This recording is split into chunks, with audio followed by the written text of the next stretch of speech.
Kaixo, ongi etorria, koordinatu kartesiarrak ikasi ondoren orain funtzioekin has gaitezke. Eta zer da funtzio bat? Funtzio bat da erlazio bat. Eta noren artean, zerren artean? Bi magnitudeen artean. Adibidez hemen dugu bat. Magnitude bat, hemen beste bat. Eta erlazioa badago? Bai, esatean egutelako, kilo batek 3 euro balio duela, adibidez kibia izan daiteke, 2 kilok 6 euro, 3 bederatzi, hori da funtzio bat, erlazio bat dago. Eta oso importantea. Olako datu batentzako egongo da beko bakarra. Ezin dute egon bi datu batera. Neurri bakoitzak du bakarra. Orduan, eman dezakete batzutan taula bat, funtzio bat bezala, eman daiteke ekuazio bat, edo eman daiteke grafiko bat. Orduan guk 3 moduak ikusiko ditugu. Lehenengoa da adibidez hau bezala, eta hemen bezala. Zer azaltzen da, ematen digute taula bat, eta guk zer egin beharko dugu? Grafiko batera pasa ikusteko eta interpretatzeko gero beranduago. Beste aukera bat da, ikusiko duzuen bezala, ekuazio bat ematen digutenia. Orduan, nola jarriko dugu hau hemen? Badakizue, hauek koordenatuak direla, eta orduan, aukeratu bat dugu, hemen zen joango den, eta hemen beste honetan zen. Hemen, abzisan, joaten da, askea dagoena. Eta hemen, menpeko magnitudea. Menpeko magnitudea, normalean, euroak baldin badia, prezioak bada, hemen doa. Eta denbora baldin badago, denbora da beti aske egoten dena. Orduan, hemen, masa eta prezioa dugu. Orduan argi dago, prezioa dagolako, hemen joango dela. Eta hemen jarko dugu masa. Gainean, kontuan hartu, goian jartzen dena da askea, eta bekoa, menpekoa. Orduan hasiko gera, masa, 1, 2, 3, 4, 5. Orduan, 1, 2, 3, 4, 5 sartzen da. Orduan, 0 jarko dut, 0, 1, 2, 3, 4, 5. Eta zer dira, masa kilotan. Orduan jarko dut, masa kilogramotan. Orain, ordenatua behar dugu. Ordenatuantzat 15 arte da. Orduan, 3, 6, 9, 12, 15, hori jarri daiteke, edo nahi bada, 2, 4, 6, 8, 10, 12, 14.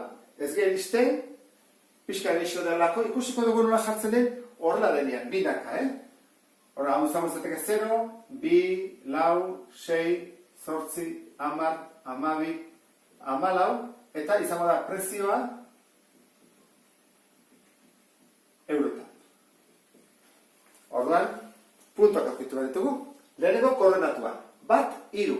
Horra jarri dugu. 1, eta 3 zer da? Hemen erdian, ez da? Hau izango zateke 1, 3. 2, 6. 2, 6. Beste bat.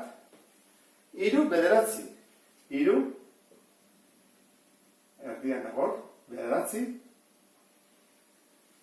4, 12. 4. 12.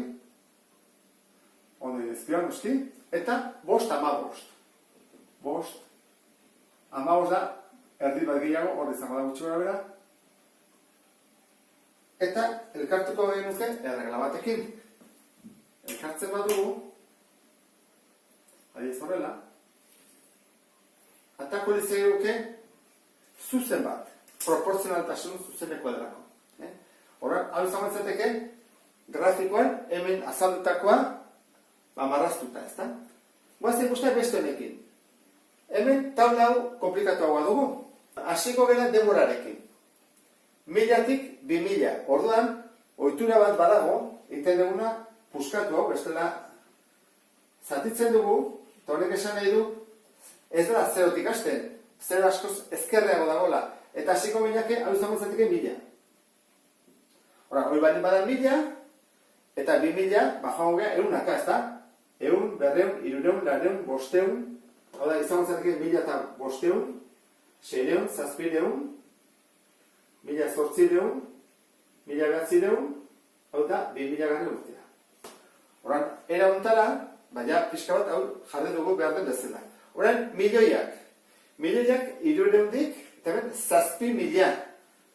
7.000 sartzeko hemen junbarko dugu milanaka, ez da? 1000, 2000, 3000, 4000, 5000, 6000, 7000, 8000. Horan, hau izango zer 0, hau ez dugu puskatu beharrik.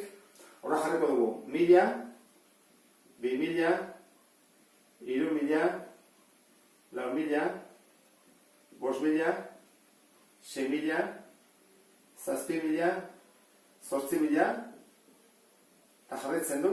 Horan, jarri baituguan zer diran. Hemen, denbora, urteak. Denbora, urteak. Eta hemen, pertsona kopurua. Hora jarriko hemen, pertsona eta kopurua. Milioitan. Basiko gehiago puntua jartzen, hau gehiago kostatuko zegu, goikoa baino, 1000 garren urtean, 310. 1000, hau da, 1000, goruzko bat dugu, noraino? Erdia da 500, horra 500 baina gutxiago, hortik jarriko dugu, gutxi gora bera egin barko dugu. Ezta? Urrengoa.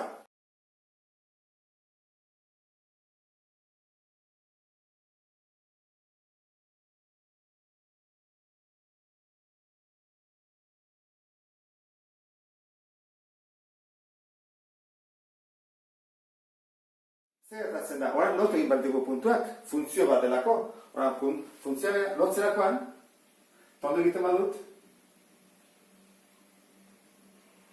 azaltzen den bezala, hola jarriko dugu berriro, txukun pixkat. Hemen hobeto ikusten da, nola dagoen gizakiaren bilakaera, ezta? Nola joan den urtetan, pixka bat poliki igotzen, eta gero kolpetik hasi da, izuezko altura hartzen, ezta? Ordenatuan oso gora doa, horrek esan nahi du, albideroa bizia nahi dela ugaritzen pertsonen kopurua, ezta? Horran, hau izango ditzateke taula, eta hau grafikora pasatzea. Eta hemen ja interpretatu daiteke, gauz asko esan daitezke, bai hemen eta bai hemen. Hori da, lehenengo zatia, guazte ikusten bigarrena. Funtzio bat azaldu daiteke baitere ekuazio moduan. Adibidez, hemen azaltzen den bezala. I berdin, bi isa, ken bat. Askean, isa da, horretik goian jartzen da, eta I menpekoa, B-an jartzen da. Baitean ikusiko dezue, B baina gehienetan, funtzio bat delako jartzea horrela. Funtzioa, isarena, bi isa, ken bat. Eta horren, isa jartzen dugu nahi dugu zenbakia, eta horren, jakin behar dugu, ze balio hartzen duen funtzioak.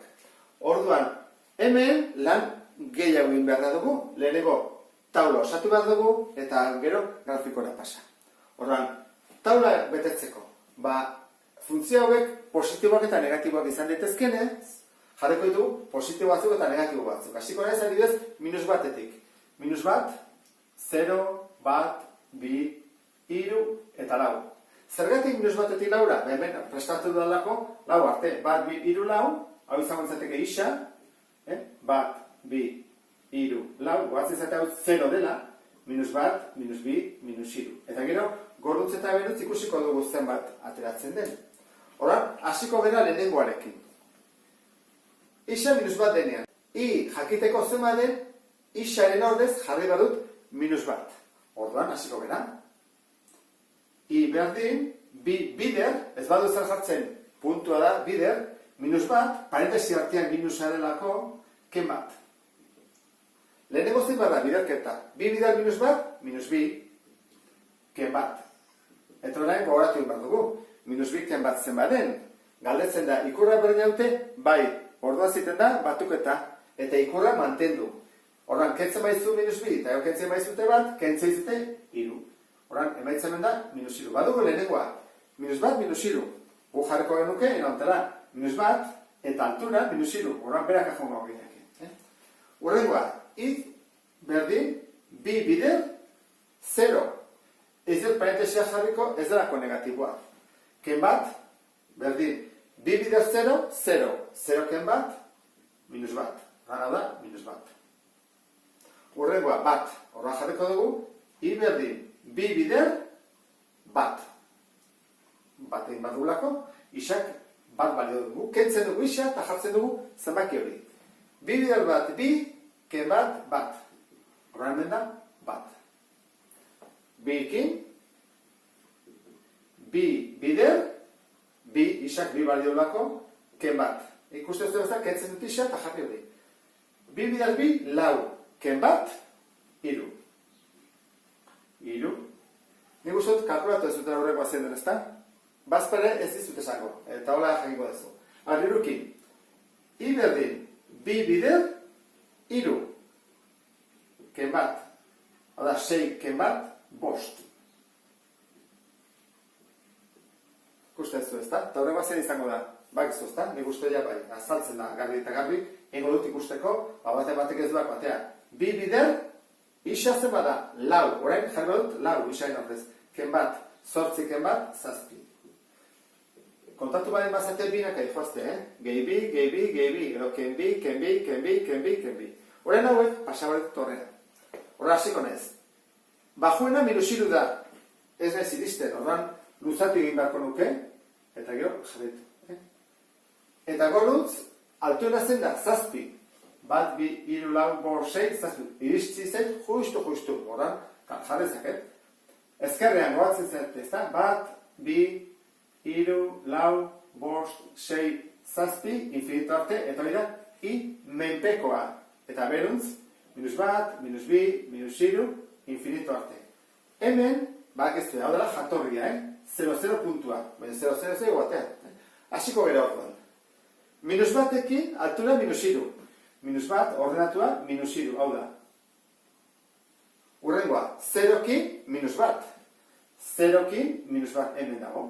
Ja, bi puntu ditugu. Horren, seguraski horrela joango da. Batekin, bat. Batekin, bat.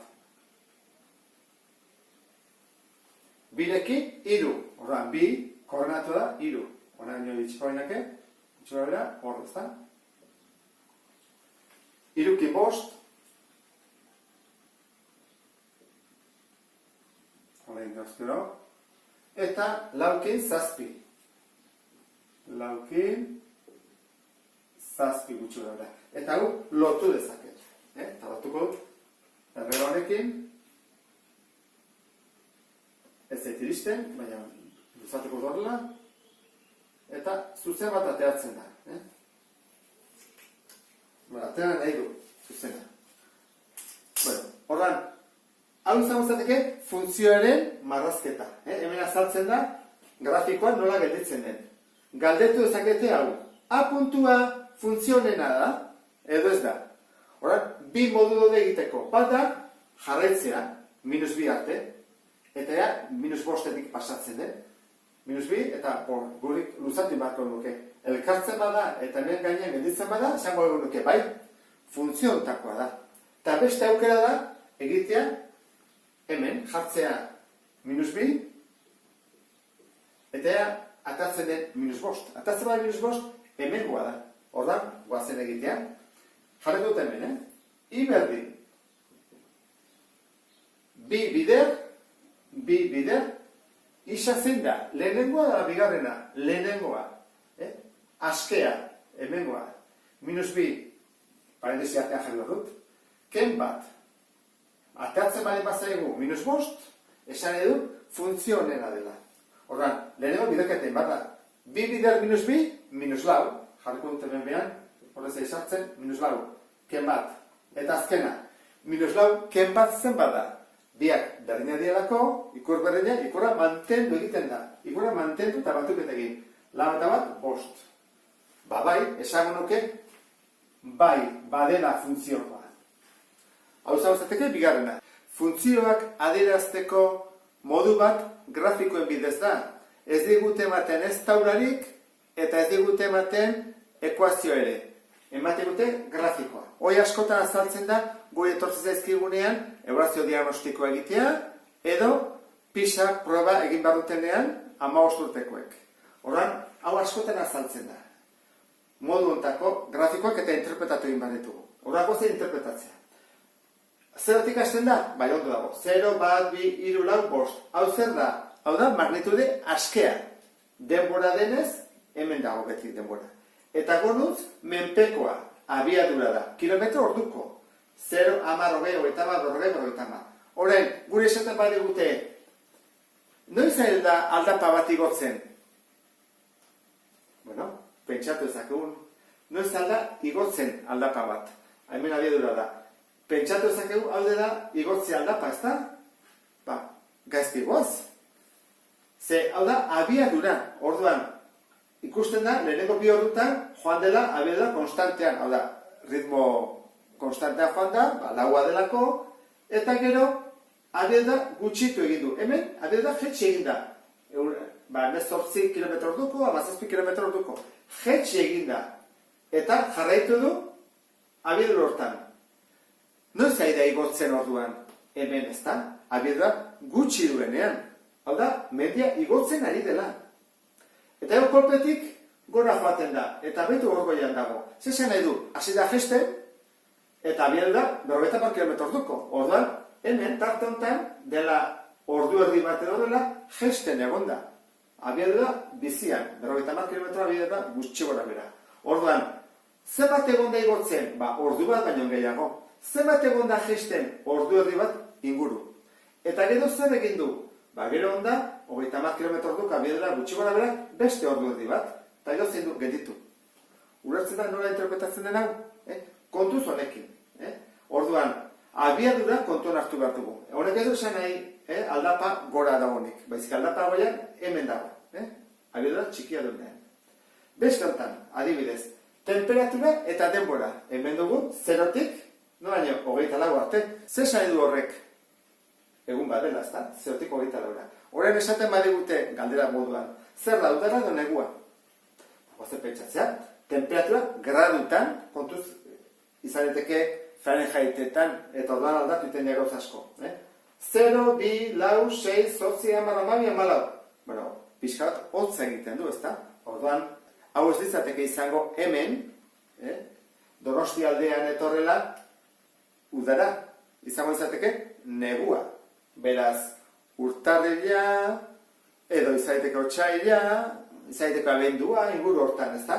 Bitartean, ego bagina, esaten bai dute, ba, Buenos Airesen, baziko genuke esan urtarrila edorrela. Hasi bako egunek esaten, abuztuan edorrela. Orduan, kontuz gauza hauekin, galdetzen dutenean, ezta?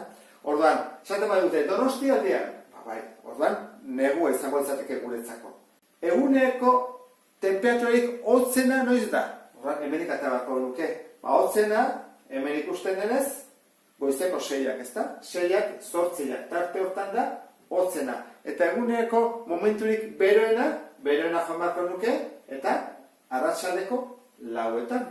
Orduan, ikusten zuten bezala, joan da oztutzen gauez, goizalde arte, eta gero goizaldean berotzen hasi da, eguerdi arte, eta gero joan da oztutzen. Eta era hontara interpretatzen dira. Orduan, kontuz, grafikoak interpretatzerakoan. Ikusi zeintzu dian bi magnitudeak, eta hor, galdetzen diguten nian, ba, ondo erantzun behar dugu. Ba, gizue, hemedik aurrean, praktikatzen hasi bat dugu. Beste bat arte, agur.